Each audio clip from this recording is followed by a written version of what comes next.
अब हमारा आ गया यहाँ पे 0.5, अब 0.5 f इज इक्वल टू, अब यहाँ पे आ गया है 0.30।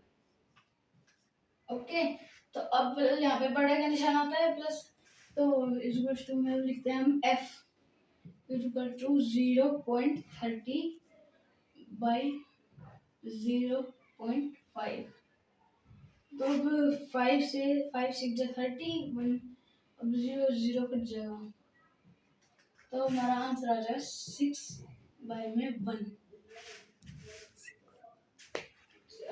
तो अगर हम इसको 6/1 भी लिख सकते हैं, और अगर अब प्रॉब्लम हो तो हम 6 भी लिख सकते हैं। अब f इज इक्वल टू 6, हमारा ये आंसर आ गया है।